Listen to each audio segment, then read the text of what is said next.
ರಾಗಿ ಮುದ್ದೆ ಗದ್ಯ ಭಾಗದ ಮುಂದುವರೆದ ಭಾಗವನ್ನು ಈ ತರಗತಿಯಲ್ಲಿ ನಾವು ನೋಡೋಣ.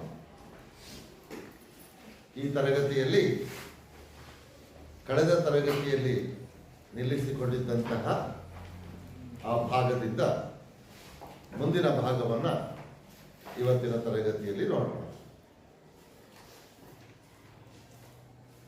ಈ ಪಠ್ಯದಲ್ಲಿ ಕಳೆದ ತರಗತಿಯಲ್ಲಿ ನಾವು ಮಾತನಾಡಿದಂತೆ ಕರಿಯನ ವಿಚಾರವಾಗಿ ನಾವು ಮಾತನಾಡುವಾಗ ಹೋಟೆಲ್ನಲ್ಲಿ ಉಳಿಯುವ ಸೀಗು ಬಾಕುವಿನಲ್ಲಿ ಅವನ ಹೊಟ್ಟೆ ತುಂಬುತ್ತಿತ್ತ? ಅದು ಯಾರಿಗೂ ಗೊತ್ತಿಲ್ಲ. ಹೋಟೆಲಿನಲ್ಲಿ ಉಳಿಯುವಂತಹ ಸೀಕನ್ನೂ ತಿಂತಿದ್ದ, ಅಲ್ಲಿಯ ಊಟವನ್ನು ಮಾಡ್ತಿದ್ದ, ಗಟ್ಟಿಮುಟ್ಟಾಗೂ ಇದ್ದ, ಆ ಗುಡಾಣದಂತಹ ಅರವಿಯಲ್ಲಿ ಸಲೀಸಾಗಿ ನೀರನ್ನ ಹೊತ್ಕೊಂಡು ಬರ್ತಿದ್ದ. ಇಷ್ಟೊಂದು ಶಕ್ತಿಯನ್ನು ಹೊಂದಿರುವಂತಹ ಈ ಕರಿಯನ ಶಕ್ತಿಯ ಮೂಲ ಯಾವುದು ಅಂತ ಅಂದ್ರೆ ಅದು ಲೇಖಕರಿಗೂ ಕೂಡ ಗೊತ್ತಿಲ್ಲದ ವಿಚಾರ. ಬಹುಶಃ ಆ ಹೋಟೆಲ್ನಲ್ಲಿ ಉಳಿಯುವಂತಹ ಸೀಕನ್ನ ಹೆಚ್ಚಿನ ಪ್ರಮಾಣದಲ್ಲಿ ಅವನು ತಿಂದು ತನ್ನ ಹಸಿವನ್ನ ನೀಗಿಸಿಕೊಳ್ಳುತ್ತಿದ್ದನೋ ಏನು. ಮುಂದಿನ ಭಾಗದಲ್ಲಿ ನೋಡಿ, ಸೀಕುವಿನ ಪರಿಚಯವನ್ನ ಮಾಡಿಕೊಡ್ತಾರೆ. ರಾಗಿ ಮುದ್ದೆ ಮಾಡಿದ ನಂತರ ಮಡಕೆಯಲ್ಲಿ ಮುದ್ದೆಯ ಅಂಟಿನ ಸಣ್ಣದೊಂದು ಎಳೆ ಉಳಿಯುತ್ತದಲ್ಲ, ಅದುವೇ ಸೀಕು. ಹಳ್ಳಿಯ ಭಾಷಾ ಪರಿಸರದಲ್ಲಿ ಸೀಕುಬಾಕು ಎನ್ನುವ ಪದ ಚಾಲ್ತಿಯಲ್ಲುಂಟು. ಹಳ್ಳಿಯಲ್ಲಿ ಕರೆಯುವುದು ಸೀಕು ಅಂತಲೂ ಹೇಳ್ತಾರೆ, ಸೀಕುಬಾಕು ಅಂತಲೂ ಹೇಳ್ತಾರೆ. ಇದು ಮಡಕೆಗೆ ಅಂಟಿಕೊಂಡಂತಹ ಆ ಎಳೆ, ಅದನ್ನು ಹಾಗೆ ಒಣಗಲು ಬಿಟ್ಟು ಅದನ್ನ ಚಕ್ಕೆಯ ರೂಪದಲ್ಲಿ ತೆಗೆದು ಅದನ್ನ ಒಲೆಯ ಪಕ್ಕದಲ್ಲಿ ಇಡ್ತಾರೆ. ಅದು ಒಲೆಯ ಆ ಬೆಂಕಿಯ ಶಾಖಕ್ಕೆ ಇನ್ನೊಂದಷ್ಟು ಬೇಯುತ್ತೆ. ಆ ಹೆಚ್ಚು ಬೆಂದ ಮೇಲೆ ಅದು ತಿನ್ನುವುದಕ್ಕೆ ಬಹಳ ರುಚಿಕರವಾದ. ಸೀಕಿನ ಜವಳಿ ಬಾಕೆಂದರೇನೋ ಗೊತ್ತಿಲ್ಲ. ಜವಳಿ ಅಂದ್ರೆ ಜೊತೆಯಾದ ಪದಾರ್ಥ. ಸೀಕು ಶಬ್ದದ ಜೊತೆಯಾದ ಪದ ಬಾಕು ಅನ್ನುವ ಪದದ ಅರ್ಥ ಗೊತ್ತಿಲ್ಲ. ಸೀಕು ಮಾತ್ರ ರುಚಿಕರ. ಒಣಗಿದ ಸೀಕು ಕುರುಂ ಕುರುಂ ಅಪ್ಪಳದಂತೆ ಸ್ವಾದಿಷ್ಟ. ಬಾಲ್ಯದಲ್ಲಿ ಅಮ್ಮ ಬಿಡಿಸಿ ಒಲೆಗುಂಡಿನ ಮೇಲಿಟ್ಟ ಸೀಕನ್ನು ಚಪ್ಪರಿಸಿದ ರುಚಿ ಇನ್ನೂ ನಾಲಿಗೆಯಲ್ಲಿದೆ. ಬಹುಶಃ ಇವತ್ತಿನ ಮಕ್ಕಳಿಗೆ ಈ ಅನುಭವ ಸಿಗೋದಕ್ಕೆ ಸಾಧ್ಯವೇ ಇಲ್ಲ. ಯಾರೂ ಕೂಡ ಮಡಕೆಯಲ್ಲಿ ಮುದ್ದೆಯನ್ನು ಮಾಡೋದಿಲ್ಲ, ಮತ್ತೆ ಪಾತ್ರೆಗಳಲ್ಲಿ ಮುದ್ದೆಗಳನ್ನು ಮಾಡ್ತಾರೆ. ಎಲ್ಲ ಮುದ್ದೆಯನ್ನು ಮಾಡಿದ ನಂತರ ತೊಳೆಯುವುದಕ್ಕೆ ಅನುಕೂಲವಾಗಲಿ ಅನ್ನುವ ದೃಷ್ಟಿಯಿಂದ ಆ ಪಾತ್ರೆಯ ತುಂಬ ನೀರನ್ನು ತುಂಬಿ ಬಿಟ್ಬಿಡ್ತಾರೆ. ಹಾಗಾಗಿ ಸೀಕಿನ ರುಚಿಯಾಗಲಿ ಸೀಕಿನ ಅನುಭವವಾಗಲಿ ಇತ್ತೀಚಿನ ದಿನಗಳಲ್ಲಿ ಜನಗಳಿಗೆ, ಮಕ್ಕಳಿಗೆ ಬರುವುದಕ್ಕೆ ಸಾಧ್ಯವೇ ಇಲ್ಲ. ಹಳ್ಳಿಗಳಲ್ಲಿ ಇಂದಿಗೂ ಸೀಕು ಕಂಡಾಗ ಬಡ ಮಕ್ಕಳ ಕಣ್ಣು ಅರಳುವುದಿದೆ. ಶಾಲೆಗೆ ಹೋಗುವ ಉಳ್ಳವರ ಮಕ್ಕಳ ಜೇಬುಗಳಲ್ಲಿ ವಿವಿಧ ತಿನಿಸುಗಳಿದ್ದರೆ ಬಡ ಮಕ್ಕಳ ಜೇಬಲ್ಲಿ ಮುದ್ದೆಯ ಮಡಕೆಯಿಂದ ಅಮ್ಮ ಬಿಡಿಸಿಕೊಟ್ಟ ಸೀಕಿರುತ್ತದೆ. ಆ ಸೀಕು ಬಡ ಮಗುವಿನ ಪಾಲಿಗೆ ಚಾಕ್ಲೇಟ್ ಇದ್ದ ಹಾಗೆ ಅಂತ. ಉಳ್ಳವರು ಚಾಕ್ಲೇಟ್ಗಳನ್ನು ತೆಗೆದುಕೊಟ್ರೆ ಏನೂ ಇಲ್ಲದ ಬಡವರು ಮಕ್ಕಳಿಗೆ ಅವತ್ತಿನ ಕಾಲದಲ್ಲಿ ಕೊಡುತ್ತಿದ್ದದ್ದು ಈ ಸೀಕನ್ನ ಅಂತ. ಹಾಗಾಗಿ ಬಡ ಮಕ್ಕಳ ಪಾಲಿಗೆ ಈ ಸೀಕು ಚಾಕ್ಲೇಟಿನಂತೆ ಕೆಲಸವನ್ನ ಮಾಡುತ್ತೆ. ಇನ್ನು ಬಡತನದಿಂದ ಕನ್ನಡದತ್ತ ಬರೋಣ. ಇಲ್ಲಿವರೆಗೂ ನಾವು ನೋಡಿದ್ದೇನೋ, ರಾಗಿ ಅಂದ್ರೆ ಬಡತನದ ಸಂಕೇತ. ರಾಗಿ ಮುದ್ದೆಯನ್ನ ಹೆಚ್ಚಾಗಿ ಸೇವಿಸುವವರು ಬಡವರು ಅನ್ನುವುದರ ಬಗ್ಗೆ ನಾವು ನೋಡ್ತಾ ಹೋದ್ವಿ. ಇನ್ನು ರಾಗಿ ಮುದ್ದೆಗೂ ಕನ್ನಡ ಭಾಷೆಗೂ ಹೇಗೆ ನಂಟಿದೆ, ಸಂಬಂಧವಿದೆ ಅನ್ನುವುದನ್ನ ನೋಡ್ತಾ ಹೋದ್ರೆ ಈ ರಾಗಿಗೆ ಇಂಗ್ಲಿಷ್ನಲ್ಲಿ ಫಿಂಗರ್ ಮಿಲ್ಲೆಟ್ ಎಂದು ಕರೆಸಿಕೊಳ್ಳುವ, ಇಂಗ್ಲಿಷ್ನಲ್ಲಿ ಇದಕ್ಕೆ ಫಿಂಗರ್ ಮಿಲ್ಲೆಟ್ ಅಂತ ಕರೀತಾರೆ, ಎಂದು ಕರೆಸಿಕೊಳ್ಳುವ ರಾಗಿಯ ಮೂಲ ಹುಡುಕಿಕೊಂಡು ಹೊರಟರೆ ಎಡತಾಕುತ್ತದೆ ಆಫ್ರಿಕಾ ಇಥಿಯೋಪಿಯಾ ಮೂಲದ ವಿಷಯ ಮರೆತು ರಾಗಿಗೂ ಕನ್ನಡ ಜನಕ್ಕೂ ನಂಟಿನ ವಿಷಯ ಹುಡುಕಿದರೆ ಅದು ಹೆಚ್ಚು ಕಮ್ಮಿ 4000 ವರ್ಷಗಳ ಇತಿಹಾಸ. ಕರ್ನಾಟಕದಲ್ಲಿ ಹೆಚ್ಚಾಗಿ ರಾಗಿಯನ್ನ ಬೆಳೆಯುವುದನ್ನು ಬಿಟ್ಟರೆ ಬೇರೆ 2 ದೇಶಗಳಲ್ಲಿ ಮಾತ್ರ ರಾಗಿಯನ್ನು ನಾವು ಕಾಣಬಹುದು. ಒಂದು ಆಫ್ರಿಕಾ, ಮತ್ತೊಂದು ಇಥಿಯೋಪಿಯಾ ಅಂತ. ಈ 2 ದೇಶಗಳಲ್ಲಿ ರಾಗಿಯನ್ನ ಬಳಸ್ತಾರೆ, ರಾಗಿಯನ್ನ ಬೆಳೀತಾರೆ. ಈ 2 ದೇಶಗಳನ್ನ ಬಿಟ್ಟರೆ ಬಹುಶಃ ಜಗತ್ತಿನಾದ್ಯಂತ ಬೇರೆ ಯಾವ ದೇಶಗಳಲ್ಲಿಯೂ ಕೂಡ ರಾಗಿಯನ್ನ ಬೆಳೆದಂತಹ ಉದಾಹರಣೆಗಳಿಲ್ಲ. ಈ 2 ದೇಶವನ್ನ ಬಿಟ್ಟು ರಾಗಿಗೂ ಕನ್ನಡ ಭಾಷೆಗೂ ಹೇಗೆ ನಂಟಿದೆ ಅನ್ನುವುದನ್ನು ಹುಡುಕ್ತಾ ಹೋದ್ರೆ ರಾಗಿ ಅನ್ನುವ ಧಾನ್ಯಕ್ಕೆ ಸುಮಾರು 4000 ವರ್ಷಗಳ ಇತಿಹಾಸವಿದೆ. ರಾಮಾಯಣವನ್ನ ಬರೆದೂ ಕೂಡ 4000 ವರ್ಷಗಳ ಇತಿಹಾಸ ಅಂತ ಹೇಳ್ತಾರೆ. ವಾಲ್ಮೀಕಿ ಇಂದ ರಚನೆಯಾದಂತಹ ಈ ರಾಮಾಯಣ 4000 ವರ್ಷಗಳ ಹಿಂದೆ ರಚನೆಯಾಗಿರುವಂಥದ್ದು ಅನ್ನುವುದು ವಿದ್ವಾಂಸರ ಅಭಿಪ್ರಾಯ. ಈ ಹಿನ್ನೆಲೆಯಲ್ಲಿ ನಾವು ನೋಡ್ತಾ ಹೋದ್ರೆ ರಾಗಿಗೆ ಮತ್ತು ರಾಮಾಯಣ ಅನ್ನುವಂತಹ ಕೃತಿಗೆ 4000 ವರ್ಷಗಳ ಇತಿಹಾಸ ಇದೆ. ನಿಮಗೆ 1 ಅಂಕದ ಪ್ರಶ್ನೆಯನ್ನು ಕೂಡ ಕೇಳ್ತಾರೆ, ರಾಗಿಗೆ ಎಷ್ಟು ವರ್ಷಗಳ ಇತಿಹಾಸವಿದೆ ಅನ್ನುವುದನ್ನು. 4000 ಅನ್ನುವುದನ್ನ ನೆನಪಿಟ್ಕೊಂಡು, ಭಾರತದಲ್ಲಂತೂ ರಾಗಿ ಬೆಳೆ ಹಾಗೂ ಬಳಕೆಯಲ್ಲಿ ಕರ್ನಾಟಕವೇ ಮುಂದು. ಭಾರತದ ಯಾವ ರಾಜ್ಯಗಳಲ್ಲಿಯೂ ಕೂಡ ರಾಗಿಯನ್ನ ಬೆಳೆಯುವುದಿಲ್ಲ. ಸ್ವಲ್ಪ ಮಟ್ಟಿಗೆ ಬೆಳೆದ್ರೆ ತಮಿಳುನಾಡಿನಲ್ಲಿ ಬೆಳೀತಾರೆ, ಅಷ್ಟನ್ನ ಬಿಟ್ಟರೆ ಬೇರೆ ಯಾವ ರಾಜ್ಯಗಳಲ್ಲಿಯೂ ಕೂಡ ರಾಗಿಯನ್ನ ಬೆಳೆದಂತಹ ಉದಾಹರಣೆಗಳಿಲ್ಲ. ಹಾಗಾಗಿ ರಾಗಿಯ ಬಳಕೆಯಲ್ಲಿ, ರಾಗಿ ಬೆಳೆಯನ್ನ ಬೆಳೆಯುವುದರಲ್ಲಿ ಕರ್ನಾಟಕವೇ ಮೊದಲು ಮತ್ತು ಮುಂದು. ದೇಶದ ಪ್ರತಿಶತ ಅರ್ಧದಷ್ಟು ರಾಗಿ ಬೆಳೆಯುವುದು ನಮ್ಮಲ್ಲೇ.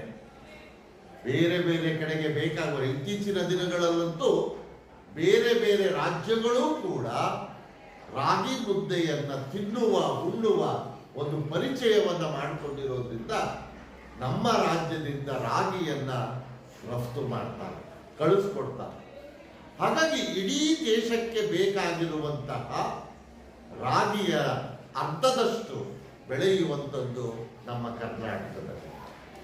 ಹಾಗಾಗಿ ನಮ್ಮ ಕರ್ನಾಟಕದ ಯಾವ ಜಿಲ್ಲೆಗಳಲ್ಲಿ ಹೆಚ್ಚಾಗಿ ಬೆಳೀತಾರೆ? ಮಂಡ್ಯ, ಮೈಸೂರು, ತುಮಕೂರು, ಕೋಲಾರಗಳು ರಾಗಿಯ ಕಣಜಗಳು. ನಿಮಗೆ ಇದು ಕೂಡ ಒಂದು ಪ್ರಶ್ನೆ ಇದೆ, 2 ಅಂಕದ ಪ್ರಶ್ನೆ. ರಾಗಿಯ ಕಣಜಗಳು ಎಂದು ಯಾವ ಜಿಲ್ಲೆಗಳನ್ನು ಕರೆಯಲಾಗುತ್ತೆ ಅಂತ. ಮಂಡ್ಯ, ಮೈಸೂರು, ತುಮಕೂರು, ಕೋಲಾರ ಜಿಲ್ಲೆಗಳಲ್ಲಿ ಹೆಚ್ಚಾಗಿ ರಾಗಿಯನ್ನ ಬೆಳೀತಾರೆ. ಇನ್ನು ಮುಂದಕ್ಕೆ ಹೋದರೆ ಕನ್ನಡ ನಾಡಿನ ಹಿಂದೆ ಕಂನಾಡು ಎನ್ನುವ ವಿಶೇಷವಿದೆಯಲ್ಲ. ಕಂನಾಡು, ಕಂನಾಡು ಅಂತ ಅಂದ್ರೆ ಕಂಪನ್ನು ಬೀರುವ ನಾಡು ಅಂತ, ಸುವಾಸನೆಯುಕ್ತವಾದಂತಹ ನಾಡು ಅಂತ. ಕನ್ನಡ ನಾಡು ಅನ್ನುವುದಿರಲಿ, ಕರುನಾಡು ಅನ್ನುವುದಿರಲಿ, ಆ ಎಲ್ಲ ಪದಗಳ ಹಿಂದೆ ಈ ಶಬ್ದ ಇರುವುದನ್ನು ನಾವು ಗಮನಿಸಬೇಕಾಗಿದೆ. ಹಾಗಾಗಿ ಕರುನಾಡು, ಕಂನಾಡು, ಕಪ್ಪು ಬಣ್ಣದ ನಾಡು ಅಂದ್ರೆ ಅದು ಸುವಾಸನೆಗೆ ಸಂಬಂಧಪಟ್ಟಂತಹ, ಪರಿಮಳಕ್ಕೆ ಸಂಬಂಧಪಟ್ಟಂತಹ ಪದ ಆಗುತ್ತೆ. ಈ ಅನನ್ಯತೆಗೆ ಕಾರಣವೇ ಈ ರಾಗಿ. ಕನ್ನಡ ನಾಡನ್ನ ಕಂನಾಡು ಎಂದು ಕರೆಯುವುದಕ್ಕಾಗಲಿ, ಕರುನಾಡು ಎಂದು ಕರೆಯುವುದಕ್ಕಾಗಲಿ, ಎಲ್ಲ ಕರೆಯುವುದಕ್ಕೆ ಕಾರಣ ರಾಗಿ ಅನ್ನುವುದನ್ನ ಗಮನಿಸಬೇಕು. ಬಣ್ಣ, ಗಟ್ಟಿತನ, ತಾಳಿಕೆ ಎಲ್ಲದರಲ್ಲೂ ಕನ್ನಡ ಜನಕ್ಕೆ ರಾಗಿ ಹತ್ತಿರ. ಬಣ್ಣ, ಗಟ್ಟಿತನ, ತಾಳಿಕೆ. ತಾಳಿಕೆ ಅಂದ್ರೆ ತಾಳ್ಮೆ ಅಂತ. ಈಗ ಬಣ್ಣದ ವಿಚಾರವಾಗಿ ನಾವು ನೋಡ್ತಾ ಹೋದ್ರೆ ಕನ್ನಡ ನಾಡಿನ ಜನಗಳ ಬಣ್ಣಕ್ಕೂ ರಾಗಿಯ ಬಣ್ಣಕ್ಕೂ ತುಂಬಾ ಹೋಲಿಕೆ ಇದೆ. ನಾವ್ಯಾರು ಕೂಡ ಪಾಶ್ಚಿಮಾತ್ಯರಂತೆ ಅಥವಾ ಇಂಗ್ಲೆಂಡಿನವರಂತೆ ನಾವ್ಯಾರು ಅಷ್ಟು ಬೆಳ್ಳಗೆ ಇಲ್ಲ. ಕಪ್ಪು ನಮ್ಮ ಜೀವನಕ್ಕೆ, ನಮ್ಮ ಬದುಕಿಗೆ ಅಂಟಿಕೊಂಡು ಬಂದಂತಹ ಒಂದು ಬಣ್ಣ, ಅದನ್ನು ನಾವು ಒಪ್ಕೊಳ್ಳೇಬೇಕು. ಬಹುಶಃ ಈ ರಾಗಿಯ ಹಿಂದೆ ರಾಗಿಯ ಕಾರಣದಿಂದ ಬಂದಿರಬಹುದು ಅನ್ನುವುದು ಲೇಖಕರ ಅಭಿಪ್ರಾಯ. ಇನ್ನು ಎರಡನೇದಾಗಿ ನೋಡ್ತಾ ಹೋದ್ರೆ ಗಟ್ಟಿತನ. ಕರ್ನಾಟಕದ ಜನತೆಗೆ ಗಟ್ಟಿತನ ಹೆಚ್ಚು, ಶಕ್ತಿ ಹೆಚ್ಚು. ಯಾಕೆ ಈ ಶಕ್ತಿ ಅವರಿಗೆ ಇಷ್ಟೊಂದು ಶಕ್ತಿ ಅಂತ ಹೇಳಿದ್ರೆ ಅವರ ಆಹಾರದ ಕ್ರಮ ರಾಗಿ ಮುದ್ದೆಯನ್ನ ಸೇವನೆ ಮಾಡುವುದರಿಂದ. ಇನ್ನು ಮೂರನೇ ವಿಚಾರವನ್ನು ನಾವು ನೋಡ್ತಾ ಹೋದ್ರೆ ತಾಳ್ಮೆ, ತಾಳಿಕೆ. ತಾಳ್ಮೆ, ಎಲ್ಲವನ್ನ ನಿಧಾನವಾಗಿ ನೋಡುವ, ತಾಳ್ಮೆಯಿಂದ ಕೇಳುವ, ಸಹನೆಯಿಂದ ವರ್ತಿಸುವಂತಹ ಈ ಗುಣವೂ ಕೂಡ ರಾಗಿಯಿಂದ ಬಂದಿರುವುದು ಅಂತ ಲೇಖಕರ ಅಭಿಪ್ರಾಯ. ಉದಾಹರಣೆಗೆ ನೀವು ಗಮನಿಸ್ತಾ ಹೋಗಿ, ನಮ್ಮ ಕರ್ನಾಟಕದ ಜನಗಳಿಗೆ ಎಷ್ಟು ತಾಳ್ಮೆ ಇದೆ ಅಂತ ಅಂದ್ರೆ, ಎಲ್ಲರನ್ನೂ ನಮ್ಮ ಕನ್ನಡಿಗರು ಪ್ರೀತಿಯಿಂದ ಬರಮಾಡ್ಕೊಳ್ತಾರೆ, ಪ್ರೀತಿಯಿಂದ ಸ್ವಾಗತಿಸ್ತಾರೆ. ಆದರೆ ಬೇರೆಯವರು ನಮ್ಮನ್ನ ಹೇಗೆ ಸ್ವಾಗತಿಸ್ತಾರೋ ಗೊತ್ತಿಲ್ಲ. ನೀವು ನೋಡಿರಬಹುದು, ಕರ್ನಾಟಕದವರೇನಾದರೂ ತಮಿಳುನಾಡಿಗೆ ಹೋದ್ರೆ ತಮಿಳುನಾಡಿನಲ್ಲಿ ನೀವು ತಮಿಳು ಭಾಷೆಯಲ್ಲಿ ಪ್ರಶ್ನೆಯನ್ನು ಮಾಡದೆ ಹೋದ್ರೆ ಅವರು ನೀವೆಷ್ಟೇ ಪ್ರಯತ್ನವನ್ನು ಪಟ್ಟರೂ ಕೂಡ ಅವರು ಕನ್ನಡದಲ್ಲಿ ಉತ್ತರವನ್ನು ಹೇಳೋ ಪ್ರಯತ್ನ ಮಾಡೋದೇ ಇಲ್ಲ. ನೀವು ಕನ್ನಡದಲ್ಲಿ ಮಾತಾಡಿದ್ರು ಅವ್ರು ತಮಿಳಲ್ಲೇ ಉತ್ತರ ಕೊಡ್ತಿರ್ತಾರೆ. ಅವರಿಗೆ ಅವರ ಭಾಷೆ ಮುಖ್ಯ. ಹಾಗೆ ನೀವು ಬೇರೆ ಯಾವುದೇ ರಾಜ್ಯಕ್ಕೆ ಹೋಗ್ರಿ, ಹಿಂದಿ ಮಾತನಾಡುವಂತಹ ರಾಜ್ಯಗಳಿಗೆ ಹೋಗ್ರಿ, ಅವ್ರು ಹಿಂದಿಲಿ ಕೇಳಿದ್ರೆ ಮಾತ್ರ ಉತ್ತರ ಕೊಡ್ತಾರೆ ವಿನಃ ನೀವು ಕನ್ನಡದಲ್ಲಿ ಕೇಳಿದ್ರೆ ಅವ್ರು ಉತ್ತರನೇ ಕೊಡಲ್ಲ, ಅವ್ರು ಹಿಂದಿಯಲ್ಲೇ ಮಾತಾಡ್ತಾರೆ. ಆದರೆ ಅಂತಹ ಗುಣ ನಮ್ಮ ಕನ್ನಡಿಗರಿಗಿಲ್ಲ. ಕರ್ನಾಟಕಕ್ಕೆ ಯಾರೇ ಬಂದರೂ ಕೂಡ ನಮಗೆ ಆ ಭಾಷೆ ಬರದೇ ಇದ್ರೂ ಕೂಡ ನಾವು ಸಾಧ್ಯವಾದಷ್ಟು ನಾವು ಅವರನ್ನ ಅವರ ಭಾಷೆಯಲ್ಲಿಯೇ ಮಾತನಾಡಿಸಿ ಅವರನ್ನು ಪ್ರೀತಿಯಿಂದ ಬರಮಾಡಬೇಕು. ಅಷ್ಟೆಲ್ಲ ಯಾಕೆ ನೀವು ಗಮನಿಸಿ, ಈ ಪಾನಿಪುರಿ ಮಾಡೋರು ಇರ್ತಾರೆ ನೋಡಿ, ಅವ್ರು ಯಾರು ನಮ್ಮ ರಾಜ್ಯದವರಲ್ಲ. ಯಾವುದೋ ಉತ್ತರದ ಕಡೆಯಿಂದ, ಉತ್ತರ ಪ್ರದೇಶನೋ ರಾಜಸ್ಥಾನ ಕಡೆಯಿಂದ ಬಂದಿರ್ತಕ್ಕಂಥವ್ರು. ನೀವು ಪಾನಿಪುರಿ ತಿನ್ಲಿಕ್ಕೆ ಹೋದ್ರೆ ಕನ್ನಡದಲ್ಲಿ ಮಾತಾಡಿದ್ದೇ ಕಡಿಮೆ, 2 ಪ್ಲೇಟು 1 ಪ್ಲೇಟು ಅಲ್ವಾ ನೋಡಿ. ಹಾಗಂತ ನಿಮ್ಗೆ ಹಿಂದಿ ಬರುತ್ತೆ ಅಂತ ಅಲ್ಲ. ಹಿಂದಿ ಬರದೇ ಇದ್ರೂ ಕೂಡ ಅವರಿಗೆ ತೊಂದರೆ ಆಗಬಾರ್ದು ಅಂತ ನೀವು ಅವರ ಭಾಷೆಯಲ್ಲಿ ಮಾತಾಡಿಸಿ ಅವ್ರ ಪ್ರೀತಿಯನ್ನು ತೋರಿಸ್ತೇವೆ. ನಾವು ಇದೇ ಕೆಲಸವನ್ನ ಮಾಡ್ತಾ ಹೋದ್ರೆ ಅವ್ರು ಹಿಂದಿ ಕನ್ನಡ ಕಲಿಯೋದು ಯಾವಾಗ? ಆದ್ರೆ ಬೇರೆ ರಾಜ್ಯಗಳಿಗೆ ನೀವು ಹೋದ್ರೆ ಅಲ್ಲಿಯ ಭಾಷೆಯನ್ನ ಕಲ್ತ್ರೆ ಮಾತ್ರ ನಾವು ಆ ರಾಜ್ಯದಲ್ಲಿ ಬದುಕಬಹುದು, ಇಲ್ಲದೆ ಬದುಕಕ್ಕಾಗಲ್ಲ. ಭಾಷೆ ಗೊತ್ತಿಲ್ಲದೆ ನಮ್ಮ ರಾಜ್ಯದವರು ಯಾರೂ ಕೂಡ ಇವತ್ತು ಬೇರೆ ರಾಜ್ಯಗಳಲ್ಲಿಲ್ಲ. ಆದರೆ ನಮ್ಮ ಭಾಷೆ ಗೊತ್ತಿಲ್ಲದ ಎಷ್ಟೋ ಬೇರೆ ಬೇರೆ ರಾಜ್ಯದ ಜನಗಳು ಇವತ್ತು ಕರ್ನಾಟಕದೊಳಗಿದ್ದಾರೆ. ಕರ್ನಾಟಕದಂತಹ ಕೆಲವು ಪ್ರಮುಖವಾದಂತಹ ನಗರಗಳಲ್ಲಿ ನೀವು ನೋಡಿದ್ರೆ ಗೊತ್ತಾಗುತ್ತೆ, ಇಡೀ ಭಾರತ ದೇಶದ ಎಲ್ಲ ರಾಜ್ಯದ ಜನಗಳು ಇವತ್ತು ಕಾಣಸಿಗ್ತಾರೆ. ಬೆಂಗಳೂರಿನಲ್ಲಿ ಸಿಗ್ತಾರೆ ಇವತ್ತು. ನಾವು ಅವ್ರು ಕನ್ನಡ ಕಲಿಸಬೇಕಾಗಿಲ್ಲ, ಕನ್ನಡ ಅವರು ಕಲಿಯೋದಿಲ್ಲ, ನಾವು ಕಲಿಸಲ್ಲ. ಅವ್ರು ಯಾಕೆ ಕಲಿಬೇಕು? ನಾವು ಅವ್ರ ಭಾಷೆಯಲ್ಲೇ ಮಾತಾಡ್ತೀವಲ್ಲ, ಮುಗಿದೋಯ್ತು ಅಂತ. ಅಂದ್ರೆ ಕನ್ನಡಿಗರಿಗೆ ಇಂತಹ ತಾಳ್ಮೆಯ ಗುಣ, ಸಹನೆಯ ಗುಣಗಳು ಹೆಚ್ಚು ಅನ್ನುವುದನ್ನು ನಾವು ಗಮನಿಸಬೇಕು. ಆ ಕಾರಣದಿಂದಲೇ ರಾಗಿ ಕನ್ನಡ ಆಹಾರ ಸಂಸ್ಕೃತಿಯ ಪ್ರಮುಖ ಧಾನ್ಯ. ಕನ್ನಡಿಗರ ಆಹಾರ ಸಂಸ್ಕೃತಿಯ ಒಂದು ಭಾಗವಾಗಿ ರಾಗಿ ಬೆಳೆದು ಬಂದಿದೆ. ಈ ರಾಗಿಯ ಶ್ರೇಷ್ಠತೆಯನ್ನು ಕುರಿತೇ ಪುರಂದರದಾಸರು ಯೋಗ್ಯರಾಗಿ ಭೋಗ್ಯರಾಗಿ ಎಂದು ರಾಗಿಯ ಶ್ರೇಷ್ಠತೆಯನ್ನು ಎತ್ತಿ ಹಿಡಿದರು. ಪುರಂದರದಾಸರು ಒಂದು ಕೀರ್ತನೆಯನ್ನು ಬರೆದಿದ್ದಾರೆ. ರಾಗಿ ತಂದೀರಾ ಭಿಕ್ಷಕ್ಕೆ ರಾಗಿ ತಂದೀರಾ ಅಂತ. ಅದು ಪ್ರಾರಂಭ ಆಗೋದೇ ಹೀಗೆ, ರಾಗಿಯನ್ನ ಭಿಕ್ಷೆಗೆ ತಂದಿದ್ದೀರಾ ಎಂದು ಕೇಳುತ್ತಲೇ ಅವರು ಬದಲಾವಣೆಯಾಗುವ ರೀತಿಯನ್ನು ಹೇಳ್ತಾ ಹೋಗ್ತಾರೆ. ಯೋಗ್ಯರಾಗಿ ಭೋಗ್ಯರಾಗಿ ಭಾಗ್ಯವಂತರಾಗಿ ನೀವು. ಈ ಸಾಲುಗಳು ಎರಡೆರಡು ಅರ್ಥಗಳನ್ನು ಕೊಡ್ತಾ ಹೋಗುತ್ತೆ. ಇಲ್ಲಿ ನೀವು ಭಿಕ್ಷೆಗಾಗಿ ತಂದಿರುವಂತಹ ರಾಗಿ ಯೋಗ್ಯವಾದ ರಾಗಿಯೇ, ಭೋಗ್ಯರಾಗಿಯೇ, ಭೋಗಿಸಲು ಸಾಧ್ಯವಾಗುವಂತಹ ರಾಗಿಯೇ, ಭಾಗ್ಯವಂತರಾಗಿಯೇ ಅನ್ನುವ ಅರ್ಥವನ್ನೂ ಕೊಡುತ್ತೆ. ನೀವು ಯೋಗ್ಯರಾಗಿ, ನೀವು ಭೋಗ್ಯರಾಗಿ, ನೀವು ಭಾಗ್ಯವಂತರಾಗಿ ಅಂದ್ರೆ ಒಳ್ಳೆಯ ರಾಗಿಯನ್ನು ಸ್ವೀಕರಿಸಿದಂತೆಯೂ ಆಗಬೇಕು. ಹಾಗೆಯೇ ಆ ರಾಗಿಯನ್ನ ದಾನವಾಗಿ ಭಿಕ್ಷೆಯಾಗಿ ಕೊಡುತ್ತಿರುವವರು ಕೂಡ ಒಳ್ಳೆಯವರನ್ನಾಗಿಸಬೇಕು ಅನ್ನುವುದು ಈ ಕೀರ್ತನೆಯ ಒಂದು ವಿಶೇಷತೆ. ಇಂತಹ ಕೀರ್ತನೆಯನ್ನ ರಾಗಿಯ ಧಾನ್ಯವನ್ನೇ ಕುರಿತು ಬರೆದಂಥವರು ಪುರಂದರದಾಸರು. ಇನ್ನು ಕನಕದಾಸರು ರಾಮಧಾನ್ಯ ಚರಿತೆಯನ್ನೇ ರಚಿಸಿದರು. ಒಂದು ಕೃತಿಯನ್ನೇ ಬರೆದುಬಿಟ್ರು ಅವರು. ರಾಮನ ಒಂದು ಸಂದರ್ಭವನ್ನ ಕಥಾವಸ್ತುವನ್ನಾಗಿ ತೆಗೆದುಕೊಂಡು ಆ ಕಥೆಯಲ್ಲಿ ರಾಗಿಯ ಮಹತ್ವವನ್ನು ಕುರಿತು ಮಾತನಾಡ್ತಾರೆ. ಒಮ್ಮೆ ರಾಮಾಯಣದಲ್ಲಿ ಬರುವಂತಹ ಕಥೆ ಇದೆ. ಒಮ್ಮೆ ರಾಗಿಗೂ ಅಕ್ಕಿಗೂ ದೊಡ್ಡ ಜಗಳ ಆಗ್ಬಿಡುತ್ತೆ. ತೀರ್ಮಾನನೇ ಆಗೋದಿಲ್ಲ. ರಾಗಿ ನಾನು ಶ್ರೇಷ್ಠ ಅನ್ನುತ್ತೆ, ಅಕ್ಕಿ ನಾನು ಶ್ರೇಷ್ಠ ಅಂತ ಅನ್ನುತ್ತೆ. ಯಾರು ಶ್ರೇಷ್ಠ ಅನ್ನೋದೇ ತೀರ್ಮಾನ ಆಗೋದಿಲ್ಲ. ಕೊನೆಗೆ ಅವರಿಬ್ಬರು ತೀರ್ಮಾನ ಮಾಡಿಕೊಂಡು ರಾಮನ ಬಳಿಗೆ ಬರ್ತಾರೆ. ರಾಮ, ನೀನೇ ತೀರ್ಮಾನವನ್ನು ಕೊಡು.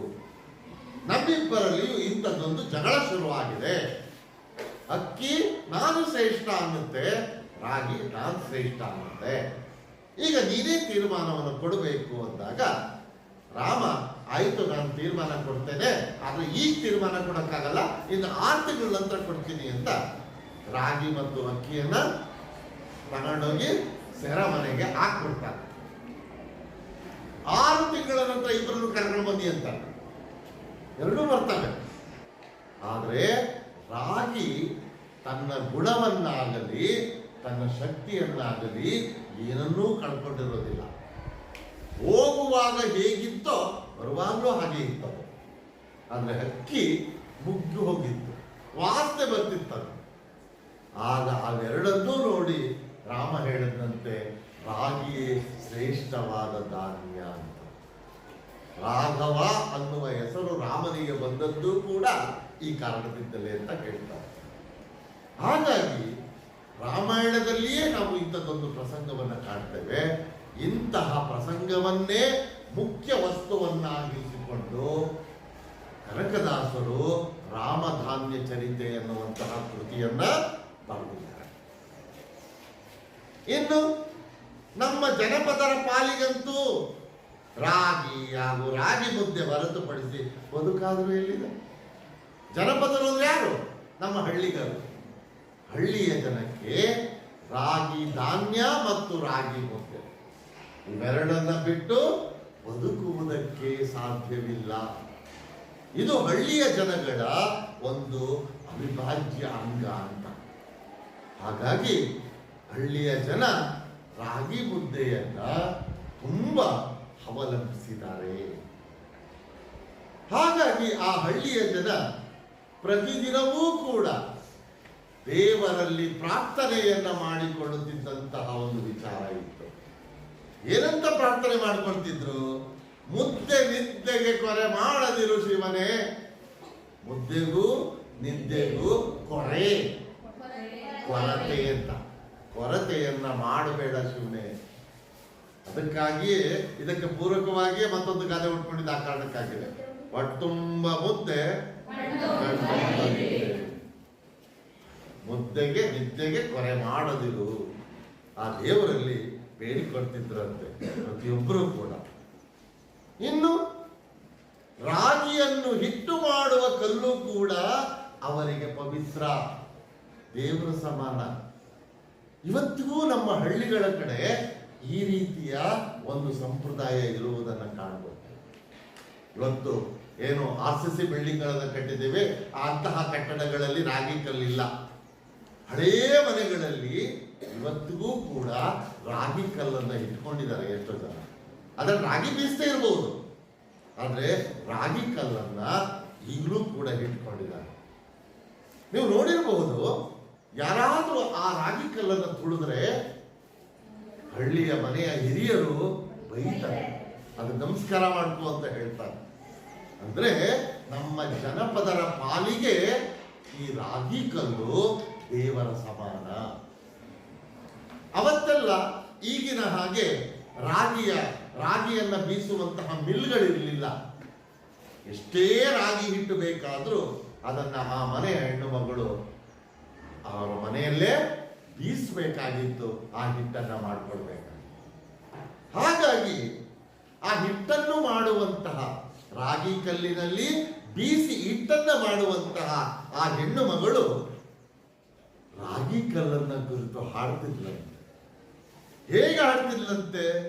ಕಲ್ಲಮ್ಮ ಮಾತಾಯಿ ಮೆಲ್ಲಮ್ಮ ರಾಗಿಯ ಜಲ್ಲಾ ಜಲ್ಲಾನೆ ಉದುರಮ್ಮ, ಜಲ್ಲಾ ಜಲ್ಲಾನೆ ಉದುರಮ್ಮ ನಮ್ಮನೆ ಬೆಲ್ಲದಾರತಿಯ ಬೆಳಗೇನು.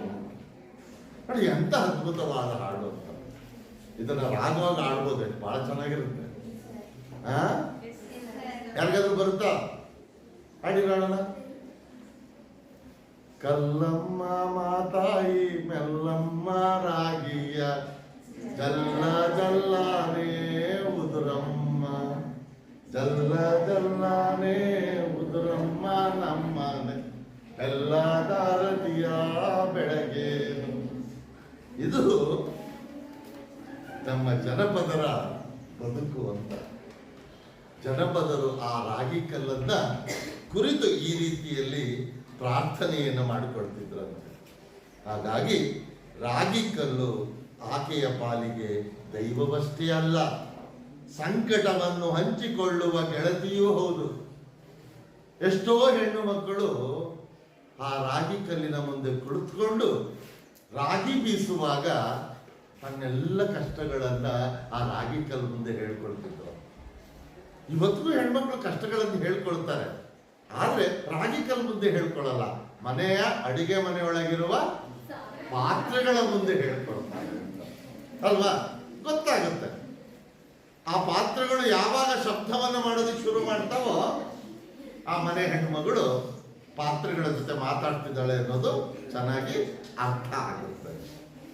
ಹೀಗೆ ಅವತ್ತು ಅವರು ಈ ರಾಗಿ ಕಲ್ಲಿನ ಜೊತೆಯಲ್ಲಿ ತನ್ನ ಸಂಕಟವನ್ನು ಹಂಚಿಕೊಳ್ಳುತ್ತಿದ್ದುದನ್ನು ಕೂಡ ನಾವು ಕಾಣಬಹುದು. ಇನ್ನು ಮುಂದುವರೆದ ಭಾಗದಲ್ಲಿ ನೋಡಿ, ಅಂದ ಹಾಗೆ ರಾಗಿ ಮುದ್ದೆಯ ಆಕಾರ ಗಮನಿಸಿದ್ದೀರಾ? ಗಮನಿಸಿದ್ದೇವೆ ಅಲ್ವಾ? ಹೆಂಗಿದೆ ಅದು? ಗೋಳಾಕಾರದಲ್ಲಿ ದುಂಡಗೆ ಇದೆ ಅಂತ. ಆ ಗೋಳಾಕಾರ ನಮ್ಮ ಹಿರಿಕರಿಗೆ ಹೊಳೆದಂತಾದರೂ ಯಾಗೊಳಿತು ಅಂದ್ರೆ, ಮುದ್ದೆಯನ್ನ ಗುಂಡಾಗಿಯೇ ಕಟ್ಟಬೇಕು ಅನ್ನುವ ಐಡಿಯಾ, ಚಿಂತನೆ ಅವ್ರಿಗೆ ಸಿಕ್ಕಿದ್ದಾದ್ರೂ ಯಾರು ಹೇಳ್ಕೊಟ್ಟಿದ್ರು? ಈಗ ಅನ್ನವನ್ನ ಮುದ್ದೆ ತರ ಕಟ್ಬೋದಿತ್ತಲ್ವಾ? ಯಾಕೆ ಅನ್ನವನ್ನ ಕಟ್ಟಲಿಲ್ಲ? ಮುದ್ದೆ ಮಾಡಕ್ ಕಟ್ಟಿದ್ರು. ಮುದ್ದೆನ ಅನ್ನದ ತರ ಮಾಡ್ಬೋದಿತ್ತಲ್ವಾ? ರಾಗಿನ ಯಾಕೆ ಬಿಲ್ಲಿನಲ್ಲಿ ಅಥವಾ ರಾಗಿ ಕಲ್ಲಿನಲ್ಲಿ ಬೀಸಬೇಕಾಗಿತ್ತು? ರಾಗಿಯನ್ನೇ ಬೇಯಿಸ್ಬೋದಾಗಿತ್ತಲ್ಲ, ಅಕ್ಕಿಯನ್ನು ಬೇಯಿಸಿದಾಗ. ನೋಡಿ, ನಾವು ಇವತ್ತು ಏನನ್ನೇ ಮಾಡ್ತಿದ್ರು ಕೂಡ ಅದೆಲ್ಲ ನಾವು ಮಾಡುತ್ತಿರುವುದು ಕಾಪಿ. ಹಿರಿಯರು ಮಾಡ್ಕೊಂಡು ಬಂದಿದ್ದಾರೆ, ಅದನ್ನ ನಾವು ಮುಂದುವರ್ಸ್ಕೊಂಡು ಹೋಗ್ತಾ ಇದೀವಿ ಅಷ್ಟೇ. ನೀವು ಕೇವಲ ರಾಗಿ ವಿಚಾರ ಅಷ್ಟೇ ಅಲ್ಲ, ಬೇರೆ ಯಾವುದಾದ್ರೂ ತೆಗೆದುಕೊಳ್ಳಿ. ಈಗ ನಾವು ಅಂಗಡಿಗೆ ಹೋಗ್ತೀವಿ, 5 ರೂಪಾಯಿ ಕೊಡ್ತೀವಿ, 10 ರೂಪಾಯಿ ಕೊಡ್ತೀವಿ, ಒಂದು ಪೆನ್ ತಗೊಂಡು ಹೊಟ್ಟು ಬರ್ತೀವಿ, ಆ ಪೆನ್ನನ್ನು ಬಳಸ್ಕೊಡ್ತೀವಿ, ಬರಿತೀವಿ. ಆದ್ರೆ ಮೊದಲ ವ್ಯಕ್ತಿಗೆ ಆ ಪೆನ್ನನ್ನು ಹಿಂಗೇ ಸಿದ್ಧಪಡಿಸ್ಬೇಕು ಅಂತ ಯೋಚನೆ ಮಾಡಿದ್ರಲ್ಲ, ಅವನಿಗೆ ಐಡಿಯಾ ಸಿಕ್ತು. ಯೋಚನೆ ಮಾಡಿ, ಇವತ್ತು ನಾವು ಇಷ್ಟು ಚಂದವಾಗಿರೋ ಬಟ್ಟೆಗಳು ಹಾಕೊಂಡು ತಿರ್ಗಾಡ್ತೀವಲ್ಲ, ಖುಷಿಯಾಗಿ ಸುಂದರವಾಗಿ, ಇದನ್ನು ಹಿಂಗೆ ಹೊಲಿಸ್ಬೇಕು ಅಂತ ಅವ್ನಿಗೆ ಐಡಿಯಾ ಬಂದಿದ್ದೆ. ಅವ್ರಿಗೆ ಮೊದಲ ವ್ಯಕ್ತಿಗಳಿದ್ದಾರಲ್ಲ, ಅವರು ನಿಜವಾಗಿಯೂ ವಿಶೇಷವಾದಂತಹ ವ್ಯಕ್ತಿಗಳು ಅಂತ. ನ್ಯೂಟನ್ ಸರಾಸರಿ ಗುರುತ್ವಾಕರ್ಷಣೆ ಅಲ್ವಾ? ನನಗೆ ಯಾವಾಗಲೂ ಆ ನ್ಯೂಟನ್ ಅಂದಾಗ ನನಗೆ ಕೆಲವು ವಿಚಾರಗಳು ಕುತೂಹಲವಾಗಿ ಕಂಡು ಬರ್ತಾರೆ. ಇವತ್ತಿಗೂ ಕುತೂಹಲಕರ. ನ್ಯೂಟನ್ ಹೋಗಿದ್ದಂತೆ ಒಂದು ಮರದ ಕೆಳಗಡೆ ಮಲಗಿದ್ದಂತೆ, ಒಂದೊಂದು ಸೇಬು ಹಣ್ಣು ಮರದಿಂದ ಕೆಳಗೆ ಬಿತ್ತಂತೆ. ಆ ಬಿದ್ದ ಹಣ್ಣನ್ನ ಯಾಕೆ ಈ ಹಣ್ಣು ಕೆಳಗೆ ಬಿತ್ತು, ಮೇಲಕ್ಕೆ ಯಾಕೆ ಹೋಗ್ಲಿಲ್ಲ ಅಂತ ಯೋಚನೆ ಮಾಡದಂತೆ. ನೋಡಿ, ಅಂತಹ ಯೋಚನೆಗಳು ನಮ್ಗೆ ಯಾರಿಗೂ ಬರಕ್ಕೆ ಸಾಧ್ಯವೇ ಇಲ್ಲ. ನಾವೇ ಅದೇ ಸ್ಥಾನದಲ್ಲಿ ಇದ್ದಿದ್ರೆ ಸೇಬು ಹಣ್ಣು ಬಿದ್ದ ತಕ್ಷಣ ಯಾರಾದ್ರು ಯಾಕೆ ಹೋಗ್ಲಿಲ್ಲ ಮೇಲಕ್ಕೆ ಅಂದ್ರೆ, ನಿಮ್ಗೆ ತಲೆ ಕೆಟ್ಟಿದೆಯಂದ್ರೆ ಮೇಲಕ್ಕೆ ಹೋಗಿದೆ, ಕೆಳಕ್ಕೆ ಬೆಳೆದಲ್ಲೇ ಮೇಲಕ್ಕೆ ಹೋಗುತ್ತಾ? ಹುಚ್ಚು ಚೆಂದ ಮಾತಾಡ್ತೀರಲ್ರಿ ಒಂದು ನಮಗೆ. ನೋಡಿ, ನಾವು ಅದೇ ಕೆಲಸವನ್ನು ಮಾಡಿದ್ರೆ ಏನು ಸರ್ ನಿಮ್ಗೆ ಯಾವ ಗೊತ್ತಿರ್ತೀರಿ? ನ್ಯೂಟನ್ ನೋಡಿ, ಅವನು ಅದನ್ನೇ ತಲೆ ಕೆಡಿಸ್ಕೊಂಡ, ಜಗತ್ತಿಗೆ ಗುರುತ್ವಾಕರ್ಷಣೆಯನ್ನು ಕೊಟ್ಟ. ಇದು ಸಣ್ಣ ವಿಚಾರ. ಅದು ಸೇಬು ಹಣ್ಣು ಮರದಿಂದ ಕೆಳಗೆ ಬಿಡೋದು, ಸೇಬು ಹಣ್ಣನ್ನು ಎತ್ಕೊಂಡಿದ್ದು, ವೆರಿ ಸಿಂಪಲ್, ಸಣ್ಣ ವಿಚಾರ. ಆದರೆ ಸಣ್ಣ ಸಣ್ಣ ವಿಚಾರಗಳನ್ನು ಯೋಚಿಸಿದ್ದರಿಂದಲೇ ದೊಡ್ಡ ವಿಚಾರವನ್ನು ಕಂಡಿದ್ದೀವಿ. ನಾವೆಲ್ಲ ದೊಡ್ಡವರಾಗೋದಕ್ಕೆ ದೊಡ್ಡದಾಗಿ ಯೋಚನೆ ಮಾಡಕ್ಕೆ ಹೋಗ್ತೀವಿ. ನಾವು ಸಣ್ಣ ವಿಚಾರಗಳನ್ನು ಯೋಚಿಸೋದು ಸಾಕು, ಎಷ್ಟೋ ದೊಡ್ಡವರಾಗ್ಬಿಡ್ತೀವಿ. ಈಗ ಬುದ್ಧಿ ವಿಚಾರಕ್ಕೆ ಬರೋಣ. ಆ ಗೋಳಾಕಾರ ನಮ್ಮ ಹಿರೀಕರಿಗೆ ಹೊಳೆದಂತಾದರೂ ಯಾಗೋ ಹೊಳೆದಿರ್ಬೋದು ಗೊತ್ತಿಲ್ಲ. ಆ ಗೋಳದ ಹಿಂದೆ ಭೂಗೋಳವಿದೆಯಾ? ಭೂಗೋಳ ಅಂದ್ರೆ ಭೂಮಿ. ಭೂಮಿ ಗೋಳಾಕಾರದಲ್ಲಿರೋದು. ಬಹುಶಃ ಭೂಮಿ ಗೋಳಾಕಾರದಲ್ಲಿರೋದ್ರಿಂದ ಮುದ್ದೆಯನ್ನು ಹಾಗೆ ಕಟ್ಟಬೇಕು ಅನ್ನೋ ಯೋಚನೆ ಅವನಿಗೆ ಬಂದಿರ್ಬೋದಾ? ಅಥವಾ ಆ ಮುದ್ದೆಯೊಳಗೆ ಬ್ರಹ್ಮಾಂಡದ ತತ್ವವಿದೆಯಾ? ಈ ಜಗತ್ತಿನ ಎಲ್ಲ ತತ್ವವು ಅಡಗಿಕೊಳ್ತಿದೆಯಾ? ಭೂಮಿಯೊಳಗೆ ಅಡಗಿಕೊಳ್ತಿರೋ ಹಾಗೆ ಗೊತ್ತಿಲ್ಲ. ಇರಬಹುದೇನೋ. ಏನಿಲ್ಲದಿದ್ದರೂ ಒಂದು ಕಲಾತ್ಮಕತೆಯಂತೂ ಇದ್ದೇ ಇದೆ. ಅದೇನೇ ಇರಬಹುದು, ಇಲ್ಲದೆ ಇರಬಹುದು, ಅದು ಬೇರೆ ಪ್ರಶ್ನೆ. ಆದರೆ ಮುದ್ದೆಯನ್ನ ಮಾಡುವುದಕ್ಕೆ ಒಂದು ಕಲೆ ಇರಲೇಬೇಕು. ಬಹುಶಃ ಬೇರೆ ಯಾವ ಅಡಿಗೆಯನ್ನು ಮಾಡಿದಷ್ಟು ಸುಲಭವಾಗಿ ನಾವು ಮುದ್ದೆಯನ್ನ ಮಾಡಲಿಕ್ಕೆ ಸಾಧ್ಯ ಇಲ್ಲ. ಬಹುಶಃ ನಾನು ನಿಮಗೆ ಒಂದು ಪ್ರಶ್ನೆಯನ್ನು ಕೇಳ್ಬೋದಿತ್ತೆ. ನಾವು ಮುದ್ದೆಯನ್ನ ಮಾಡ್ಲಿಕ್ಕೆ ಎಷ್ಟು ಜನಕ್ಕೆ ಬರುತ್ತೆ? 3-4 ಜನ ಅಲ್ವಾ ಮುದ್ದೆ ಮಾಡಕ್ಕೆ? ತಿನ್ನುವ ಮುದ್ದೆಯನ್ನ ಮಾಡ್ಲಿಕ್ಕೆ ಎಷ್ಟು ಜನಕ್ಕೆ ಬರುತ್ತೆ? ತಿನ್ನೋ ಮುದ್ದೆ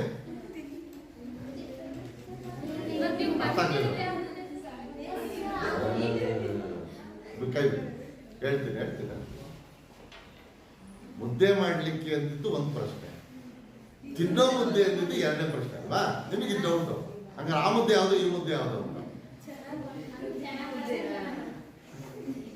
ಕೆಲವರು ಮುದ್ದೆ ಮಾಡ್ತಾರೆ, ಗಂಟು ಆ ಮುದ್ದೆ ತಿನ್ನಕ್ಕೆ ಹೋದ್ರೆ 24 ಗಂಟೆ ಸಿಗ್ತವೆ. ಕೆಲವರು ಮುದ್ದೆ ಮಾಡ್ತಾರೆ, ಎಷ್ಟು ಸ್ಮೂತ್ ಆಗಿರುತ್ತೆ ಅದು ಮುದ್ದೆ. ಒಂದು ಚೂರು ಗಂಟಿಲ್ಲದೆ, ಗಟ್ಟಿ ಇಲ್ಲದೆ ತಿನ್ನುವಂತಹ ಮುದ್ದೆಯನ್ನ ಮಾಡೋದು ಅಂತ ಹೇಳಿದ್ರು. ಗಟ್ಟಿ ಮುದ್ದೆ ತಿನ್ನಕ್ಕಾಗತ್ತೆ. ಎಷ್ಟೋ ಸಾರಿ ಬೇಜಾರಾಗಿ ಎದ್ದು ಬಿಡ್ತಾರೆ. ನೀವು ಈ ಮನೆಗಳಲ್ಲಿ ನೀವು ಗಟ್ಟಿ ಮುದ್ದೆ ಅವ್ರ ಮುಂದೆ ಇರಲಿ, ಬೇಜಾರು ಮಾಡ್ಕೊಂಡು ಎದ್ದು ಬಿಡ್ತಾರೆ. ಹಾಗಾಗಿ ಮುದ್ದೆ ಮತ್ತೊಂದು ಅಡಿಗೆಯನ್ನ ಮಾಡಿದಷ್ಟು ಸುಲಭ ಅಲ್ಲ ಅಂತ. ಈಗೆಲ್ಲ ನಮಗೆ ಬೇರೆ ಅಡಿಗೆಗಳನ್ನು ಮಾಡಲಿಕ್ಕೆ ಕುಕ್ಕರ್ಗಳು ಬಂದ್ಬಿಟ್ಟಿದ್ದಾವೆ. ಅಮ್ಮ ನಮಗೆ ಚೆನ್ನಾಗಿ ಹೇಳ್ಕೊಂಡಿರ್ತಾರೆ, 2 ಲೋಟ ಅಕ್ಕಿ ಹಾಕಿದ್ರೆ 3 ಲೋಟ ನೀರು ಹಾಕು, ಸ್ಟವ್ ಹಚ್ಚು, ಮೇಲಿಡು, 3 ವಿಷಲ್ ಬರೋವರೆಗೂ ಕಾಯಿ, ವಿಷಲ್ ಬಂದ ಮೇಲೆ ಆಫ್ ಮಾಡು, ಮುಗಿದೈತಲ್ಲ. ಬಹಳಷ್ಟು ಜನ ಹೆಣ್ಮಕ್ಳು, ಹುಡುಗರ ತಿಳ್ಕೊಳ್ಳಿ, ಬಹಳಷ್ಟು ಜನ ಹೆಣ್ಮಕ್ಳು ನನಗೆ ಅನ್ನ ಮಾಡಕ್ ಬರ್ತದೆ ಅಂತ ಬಹಳ ಹೆಮ್ಮೆಯಿಂದ ಹೇಳ್ಕೊಡ್ತಾರೆ. ಅನ್ನ ಮಾಡೋದೇನು, ಸಾಂಬಾರ್ದು ಅಷ್ಟೇ ಅಲ್ವಾ? ಅದು ಏನು ತೀರ ಕಷ್ಟ ಏನಲ್ಲ. ಯಾಕೆ ಕಷ್ಟ ಏನಲ್ಲ, ಮೊದಲೆಲ್ಲವನ್ನು ಬೇಯಿಸ್ಕೊಳ್ತೀರಾ, ಮುಗ್ದಾಯ್ತು. ಆಮೇಲೆ ಒಂಚೂರು ಒಗ್ಗರಣೆ ಹಾಕ್ತೀರಾ, ಒಗ್ಗರಣೆ ಹಾಕಿದ್ಮೇಲೆ ಎಲ್ಲ ಸುರಿತೀರಾ, ಕುದಿಸ್ತೀರಿ, ಮುಗ್ದಾಯ್ತು. ಕೆಲವು ಸ್ವಲ್ಪ ಒಗ್ಗರಣೆ ಆದ್ರೆ ಏನೇ ಇರ್ಬೋದು, ಅಡಿಗೆ ಮಾಡೋದನ್ನ ಅಲ್ಗಳೆಯಕ್ಕಾಗಲ್ಲ. ಸಾರಿ, ಅಡಿಗೆ ಮಾಡೋದು ಒಂದು ಕಲೆ. ಆಗ್ಲೇ ಹೇಳ್ದಂಗೆ ತಿನ್ನುವಂತಹ ಊಟ ಒಂದಿಷ್ಟ ಆಯ್ತು ಅಂದ್ರೆ ನಾವು ಏನ್ ಬೇಕಾದ್ರೂ ಗೆಲ್ಲಬಹುದು. ಎಷ್ಟೋ ಮನಸ್ಸುಗಳನ್ನ ಕೇವಲ ಊಟದಿಂದಲೇ ಗೆದ್ದಿರುವ ಉದಾಹರಣೆಗಳು ಈ ಜಗತ್ತಿನಲ್ಲಿದ್ದಾರೆ. ಒಳ್ಳೆ ಊಟ ಒಂದು ಹಾಕ್ರೆ ಜನ ಎಷ್ಟು ನೆಮ್ಮದಿಯಾಗಿರ್ತಾವ ಗೊತ್ತಾ. ಒಂದೊಳ್ಳೆ ಊಟ ಮಾಡ್ಕೊಂಡು ಹೊರಗೆ ಬನ್ನಿ, ಮನಸ್ಸಿಗೆ ಎಷ್ಟು ಆನಂದವಾಗುತ್ತೆ ಗೊತ್ತಾ. ಹಾಗಾಗಿ ಒಳ್ಳೆ ಊಟವನ್ನು ಮಾಡೋದಕ್ಕೂ ಕೂಡ ನಮಗೆ ಪುಣ್ಯ ಇರಬೇಕು. ಓಕೆ, ಅದೇನೇ ಇರಲಿ. ಈಗ ಮುದ್ದೆ ಮಾಡೋದ್ರ ಬಗ್ಗೆ ನೋಡೋಣ. ಏನಿಲ್ಲದಿದ್ದರೂ ಒಂದು ಕಲಾತ್ಮಕತೆಯಂತೂ ಇದ್ದೇ ಇದೆ. ಕುದಿಯುವ ನೀರಿಗೆ ರಾಗಿಯ ಹಿಟ್ಟು ಬೆರೆಸಿ ಹದವಾಗಿ ಕುದಿಸಿ ಪಾಕಕ್ಕೆ ಬಂದ ಮಿಶ್ರಣವನ್ನು ಉಂಡೆಗಟ್ಟುವ ಪ್ರಕ್ರಿಯೆ ಮೇಲ್ನೋಟಕ್ಕೆ ಸುಲಭದ್ದಾಗಿ ಕಂಡರೂ ಅದು ಅನುಭವವನ್ನು ಬೇಡುವ ಕೆಲಸ. ಮೊದಲ ಬಾರಿಗೆ ಮುದ್ದೆಯನ್ನು ಯಾರೂ ಕೂಡ ಚೆನ್ನಾಗಿ ಮಾಡ್ಲಿಕ್ಕೆ ಸಾಧ್ಯ ಇಲ್ಲ. 10 ಬಾರಿ ಮಾಡಿ ಕೆಡಿಸಿ ಆಮೇಲೆ ಸರಿಯಾದ ಮುದ್ದೆಯನ್ನು ಮಾಡ್ಲಿಕ್ಕೆ ಸಾಧ್ಯ. ಮೊದಲು ಪಾತ್ರೆಯಲ್ಲಿ ನೀರು ಸ್ಟವ್ ಮೇಲೆ ಇಡೋದು, ಅದರ ಮೇಲೆ ಅದಕ್ಕೆ ಸ್ವಲ್ಪ ಹಿಟ್ಟನ್ನು ಹಾಕೋದು, ಆ ನೀರು ಕುದಿಯುತ್ತೆ ನೋಡಿ, ಕುದಿ ಹೆಸರು ಅಂತಾರೆ, ಅದನ್ನ ಹೆಸರು ಬರುತ್ತೆ. ಆಗ ಹಿಟ್ಟನ್ನು ಹಾಕ್ತಾರೆ, ಹಿಟ್ಟನ್ನು ಹಾಕಿ ಸ್ವಲ್ಪ ಹೊತ್ತು ಕುದಿಸ್ತಾರೆ, ಆಮೇಲೆ ತಿರುಗುತ್ತಾರೆ. ಅದನ್ನು ನಿಧಾನವಾಗಿ ತಿರುತ್ತಾ ತಿರುತ್ತಾ ತಿರುತ್ತಾ ಒಂದು ಅದಕ್ಕೆ ಬೇಯಿಸ್ಕೊಳ್ತಾರೆ. ಆ ತಿರುವುದು ಯಾಕೆ ಅಂತ ಹೇಳಿದ್ರೆ ಗಂಟಾಗದೆ ಇರಲಿ ಅಂತ ನಿಧಾನವಾಗಿ ಬೇಯಿಸಿ ಆಮೇಲೆ ಅದನ್ನ ಉಂಡೆಗಟ್ತಾರೆ ಮುದ್ದೆಯಾಗಿ. ಆ ಉಂಡೆಗಟ್ಟುವಾಗಲೂ ಜಾಣ್ತಾನೆ ಇರಬೇಕು ಅಂತ. ಕೈ ಸ್ವಲ್ಪ ನೀರು ಹಾಕೊಂಡು ತಟ್ಟ. ನೀವು ಕೈಗೆ ಏನಾದ್ರು ನೀರು ಹಾಕಿಡದೆ ಹೋದ್ರೆ ಅಬ್ಬಬ್ಬ ಲಬ ಲಬ ಲಬ ಲಬ ಬಾಯಿ ಬಡ್ಕೋಬೇಕಾಗುತ್ತೆ. ಹಾಗಾಗಿ ಅಂತಹ ಮುದ್ದೆಯನ್ನು ಮಾಡೋದಿಕ್ಕೆ ವಿಶೇಷವಾಗಿ ಒಂದು ಅನುಭವ ಬೇಕು. ಹಾಗಾಗಿ ಅದು ಕಷ್ಟ ಅಂತ ನಮ್ಮ ಬಹಳಷ್ಟು ಜನ ಹೆಣ್ಣುಮಕ್ಕಳು ಮುದ್ದೆ ಮಾಡೋಕ್ಕೆ ಹೋಗಲ್ಲ. ಯಾಕೆ ಕಲಿಬೇಕದನ್ನ ಅಂತ ನನಗೆ ಮೊನ್ನೆ ಬೆಂಗಳೂರಿನವ್ರು ಯಾರು ಹೇಳ್ತಾ ಇದ್ರು ಸ್ನೇಹಿತರು. ಮುಂದೊಂದು ದಿನ ಅಂದರೆ ಇನ್ನೊಂದು 5-10 ವರ್ಷಗಳಿಗೆ ಮುಂದೊಂದು ದಿನ ಮುದ್ದೆ ಬೆಂಗಳೂರಿನಂತಹ ನಗರಗಳಲ್ಲಿ ಮುದ್ದೆ ಮಾಡುವಂತಹ ಹೆಣ್ಣು ಮಕ್ಕಳು ಡಿಮ್ಯಾಂಡ್ ಇರುತ್ತೆ. ಒಂದು ಮನೆಯಲ್ಲಿ ಆ ಹೆಣ್ಣು ಮಗಳು ಮುದ್ದೆ ಮಾಡ್ತಿದ್ದಾಳೆ ಅಂತ ಹೇಳಿದ್ರೆ ಅವಳು ಸಂಸಾರ ಚೆನ್ನಾಗಿ ಮಾಡ್ತಾಳೆ ಅಂತ ಅರ್ಥ. ಯಾಕೆಂದ್ರೆ ಮುಂದಿನ ದಿನಗಳಲ್ಲಿ ಮುದ್ದೆ ಅವಶ್ಯಕತೆ ಎಷ್ಟರ ಮಟ್ಟಿಗೆ ಹೆಚ್ಚಾಗುತ್ತೆ ಅಂದ್ರೆ ಈಗಾಗಲೇ ಆ ಪರಿಸ್ಥಿತಿಗೆ ಬಂದಿದ್ದೀವಿ ನಾವು. ಪ್ರತಿಯೊಬ್ಬರೂ ಕೂಡ ಇವತ್ತು ರಾಗಿ ಮುದ್ದೆಯನ್ನು ಸೇವನೆ ಮಾಡ್ತಾ ಇದ್ದಾರೆ. ಚಿಕ್ಕ ಚಿಕ್ಕ ಮಕ್ಕಳಿಗೂ ಕೂಡ ರಾಗಿ ಗಂಜಿಯನ್ನು ಕುಡಿಸ್ತಾ ಇದ್ದಾರೆ. ಅದರ ಗಂಜಿ ಅನ್ನಲ್ಲ, ಅವರು ರಾಗಿ ಮಾಲ್ಟ್ ಅಂತ ಕರೀತಾರೆ. ರಾಗಿ ಗಂಜಿಯನ್ನು ಕುಡಿಸೋದು, ಕಾಯಿಲೆ ಬಂದವ್ರಿಗೂ ಕೂಡ ರಾಗಿ ಗಂಜಿಯನ್ನು ಕುಡಿಸ್ತಾರೆ. ಅದರಲ್ಲೂ ಸಕ್ಕರೆ ಕಾಯಿಲೆ ಬಂದವ್ರಿಗಂತೂ ರಾಗಿ ಮುದ್ದೆ ಹೇಳಿ ಮಾಡಿಸೋದು ಊಟ. ಅವ್ರಿಗೆ ಡಾಕ್ಟರ್ ಹೇಳೋದೇ ಅದು, ಬೆಳಗ್ಗೆ ಸಾಯಂಕಾಲ ನೀನು ಬರೀ ಮುದ್ದೆ ತಿನ್ನಪ್ಪ, ಅನ್ನ ಮುಟ್ಟಬೇಡ. ಬಹಳ ಚೆನ್ನಾಗಿ ಸಲಹೆ ಕೊಡ್ತಾರೆ. ಈಗಾಗಲೇ ಚಿಕ್ಕ ಚಿಕ್ಕ ಮಕ್ಳಿಗೂ ಶುಗರ್ ಬರಕ್ಕೆ ಶುರುವಾಗಿದೆ. ಇನ್ನು ಮುಂದೆ ಇಡೀ ಜಗತ್ತೇ ಶುಗರ್ಮಯ ಆಗುತ್ತೆ. ಅದು ಹಾಗೇನಾದ್ರು ಆದ್ರೆ ಮುದ್ದೆಗೆ ಡಿಮ್ಯಾಂಡ್ ಆಗುತ್ತೆ. ಮುದ್ದೆ ಡಿಮ್ಯಾಂಡ್ ಇರಲಿ, ಮುದ್ದೆ ಮಾಡೋರು ಡಿಮ್ಯಾಂಡ್ ಆಗುತ್ತೆ. ಮದುವೆ ಮಾಡ್ಕೊಳ್ಳುವಾಗ ನೀನು ಮುದ್ದೆ ಮಾಡಕ್ ಬರ್ತಾನವಾ? ಸರಿ, ಬರಲ್ವಾ? ಬೇಡ. ಸಂದರ್ಭಗಳು ಬರ್ಬಹುದೇನೋ. ಓಕೆ. ಪಾಕಕ್ಕೆ ಬಂದ ಮಿಶ್ರಣವನ್ನು ಉಂಡೆಗಟ್ಟುವ ಪ್ರಕ್ರಿಯೆ ಮೇಲ್ನೋಟಕ್ಕೆ ಸುಲಭದ್ದಾಗಿ ಕಂಡರೂ ಅದು ಅನುಭವವನ್ನು ಬೇಡುವ ಕೆಲಸ. ಗಂಟಾಗದಂತೆ, ಪೆಡುಸಾಗದಂತೆ ಮುದ್ದೆ ಮಾಡಲಿಕ್ಕೆ ಪಳಗಿದ ಕೈಗಳೇ ಆಗಬೇಕು. ಅನುಭವ ಇರುವ ಕೈಗಳು ಅಂತ. 10 ಬಾರಿ ಮಾಡಿ ಅನುಭವ ಇರುವಂತಹ ಕೈಗಳು ಮಾತ್ರ ಚೆನ್ನಾದ ಮುದ್ದೆಯನ್ನು ಮಾಡಲಿಕ್ಕೆ ಸಾಧ್ಯ. ಹಬೆಯಾಡುವ ಮುದ್ದೆಯನ್ನು ಕೈಮಧ್ಯೆ ಮಾಡಿಕೊಂಡು ಹುಂಡೆಗಟ್ಟುವುದಕ್ಕೂ ಕೌಶಲ್ಯ ಇರಬೇಕು. ನಮ್ಮ ತಾತನ ದೊಡ್ಡಿಯಂತ ಮನೆಯಲ್ಲಿ 10 ಮಂದಿಗೆ ದೊಡ್ಡ ಬಾಣಿಯಲ್ಲಿ ಮುದ್ದೆ ಮಾಡುತ್ತಿದ್ದ ದಿನಗಳ ಕಥೆಯನ್ನು ಅಮ್ಮನ ಬಾಯಲ್ಲಿ ಕೇಳಬೇಕು. ಇವತ್ತೆಲ್ಲ ಅವಿಭಕ್ತ ಕುಟುಂಬಗಳಾಗ್ಬಿಟ್ಟಿದ್ದಾರೆ. ಒಂದು ಮನೆಯಲ್ಲಿ ಹೆಚ್ಚದೆ ಗಂಡ ಹೆಂಡತಿ, ಅದು ಒಂದು ಒಬ್ಬರು ಇಬ್ಬರು ಮಕ್ಕಳು. ಅದರಲ್ಲಿ ಮುದ್ದೆಯನ್ನು ಒಬ್ರು ತಿಂದ್ರು ಮತ್ತೊಬ್ರು ತಿನ್ನಲ್ಲ. ಒಂದು ವೇಳೆ ಮುದ್ದೆಯನ್ನು ತಿಂದ್ರೂ ಕೂಡ ಮುದ್ದೆಯ ಗಾತ್ರ ಬಹಳ ಚಿಕ್ಕದು, ಇಷ್ಟಿಟ್ಟೆ ಆ ಮುದ್ದೆ ಗಾತ್ರ. ಅಷ್ಟು ಮುದ್ದೆಯನ್ನು ಮಾಡ್ಲಿಕ್ಕೆ ಒಂದು ಚಿಕ್ಕದಾದ ಪಾತ್ರೆ ಸಾಕು. ಹಾಗೆಲ್ಲ ಅವಿಭಕ್ತ ಕುಟುಂಬಗಳು. ಒಂದು ಮನೆ ಅಂದ್ರೆ ಕಡಿಮೆ ಅಂದರೂ ಕೂಡ 10 ರಿಂದ 15 ಜನ ಅಥವಾ 20 ಮಂದಿಗಳು ಒಂದೊಂದು ಮನೆಯಲ್ಲಿ ಇರ್ತಾ ಇದ್ರು. ಅವರೆಲ್ಲ ಊಟ ಮಾಡುತ್ತಿದ್ದ ಮುದ್ದೆಯ ಗಾತ್ರ ಎಷ್ಟು? ಈ ಗಾತ್ರ. ಇವತ್ತು ನಾವೆಲ್ಲ ಏನು ಮುದ್ದೆ ತಿಂತಾ ಇದ್ದೀವಿ, ಆ ಮುದ್ದೆಯ 5ರಷ್ಟು ದೊಡ್ಡದು ಅಂತ ಅನ್ಕೋಬಹುದು. ಅಂತಹ ಮುದ್ದೆಗಳನ್ನ 20-30 ಮಾಡಬೇಕಾಗಿತ್ತು. ಒಬ್ಬೊಬ್ರಿಗೆ ಒಂದೊಂದು ಮುದ್ದೆ ಸಾಕಾಗ್ತಿರ್ಲಿಲ್ಲ. ಕೆಲವರು 2 ಮುದ್ದೆನೂ ಊಟ ಮಾಡೋರು, ಕೆಲವರು 3 ಮುದ್ದೆ ಊಟ ಮಾಡೋರು. ಆಮೇಲೆ ಅವತ್ತಿನ ಕಾಲದ ಒಂದು ಸಂಪ್ರದಾಯ, ಮನೆಗೆ ಯಾರಾದರೂ ಬರಬಹುದು ಅನ್ನುವಂತಹ ಒಂದು ನಿರೀಕ್ಷೆ. ಹಾಗಾಗಿ ಯಾವಾಗಲೂ ಒಂದು 3-4 ಮುದ್ದೆ ಹೆಚ್ಚಿಗೆ ಮಾಡಿರ್ತಾ ಇದ್ರು. ಕಡಿಮೆ ಅಂದ್ರು ಒಂದು 20 ರಿಂದ 25 ಮುದ್ದೆ. ಅಷ್ಟು ಮುದ್ದೆಗಳನ್ನ ಮಾಡಬೇಕು ಅಂತ ಹೇಳಿದ್ರೆ ಒಂದು ದೊಡ್ಡದಾದ ಬಾನಿ, ಮಡಿಕೆಯನ್ನೇ ತಗೋಬೇಕಾಗಿತ್ತು. ಒಲೆ ಮೇಲೆ ಮಡಿಕೆ ಇಟ್ಟು ಬೆಂಕಿ ಹಚ್ಚಿ ನೀರಾಕಿ ಹಿಟ್ಟಾಕಿ, ಹಿಟ್ಟೆಸರು ಬಂದ ಮೇಲೆ ಅದರೊಳಗೆ ಹಿಟ್ಟಾಕಿ ಆ ಮುದ್ದೆಯನ್ನು ತಿರುತ್ತಿದ್ಲಲ್ಲ ಆ ಅಮ್ಮ, ಕೌಗೋಲ್ ಅಂತ ಹೇಳೋರು. ಅದು ಕಂಠಕ್ಕೆ ಕೌಗೋಲು ನಿಂಗೆ ಸಿಕ್ಸಿ, ನಿಮಗೆಲ್ಲ ಅದರ ಅನುಭವ ಇಲ್ಲ ಅಂತ ಅನ್ಸುತ್ತೆ. ಒಂದು ಕೌಗೋಲ್ ವೈ ಆಕಾರದ ಒಂದು ಕೋಲು ಬರ್ತಿತ್ತು. ಅದನ್ನ ಮಡಕೆಯ ಕಂಠಕ್ಕೆ ಹಾಕ್ತಿದ್ರು, ಕಾಲೆನ್ ತುಳ್ಕೊಳ್ತಿದ್ರು.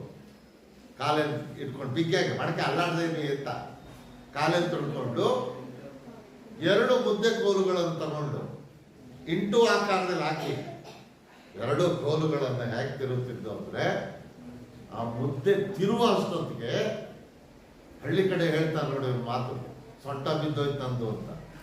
ಸೊಂಟ ಬಿದ್ದೋಗೋದು.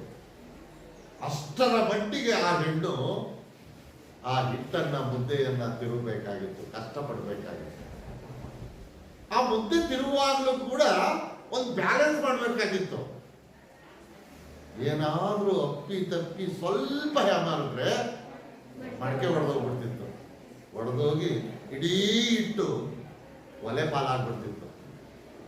ಆಗ ಯಾರಿಂದಲೋ ಬಯಸ್ಕೊಳ್ಳೋಳು. ಮಡಕೆ ಒಡೆಯದಂತೆ ಹುಷಾರಾಗಿ ಜಾಗೃತೆಯಿಂದ ಜಾಗರೂಕಳಾಗಿ ಅವಳು ಆ 2 ಕೋಲನ್ನು ಹಾಕಿ ಕಾಲೇ ತುಳ್ಕೊಳ್ತಿದ್ಲು. ಆದ್ರೂ ಪೂರ್ತಿ ಭಾರ ಬಿಡ್ತಿರ್ಲಿಲ್ಲ.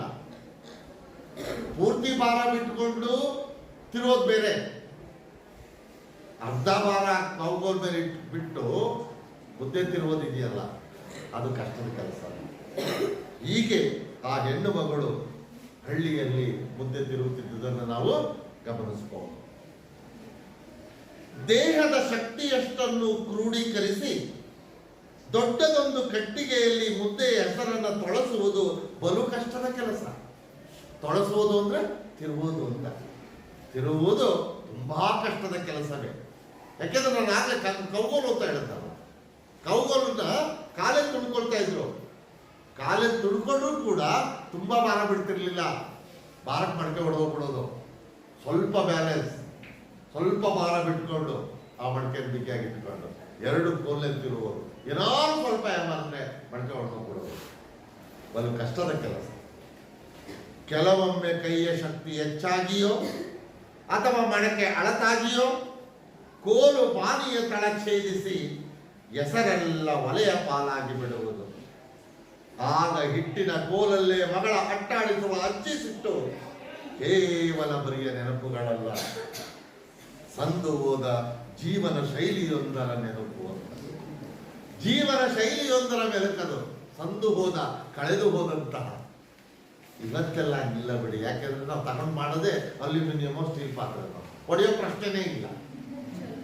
ಅವತ್ತು ಅಜ್ಜಿ ಅವತ್ತಿನ ಕಾಲದಲ್ಲಿ ತುಂಬಾ ಸ್ಟ್ರಾಂಗ್ ಆಗಿರ್ತಿದ್ಲು.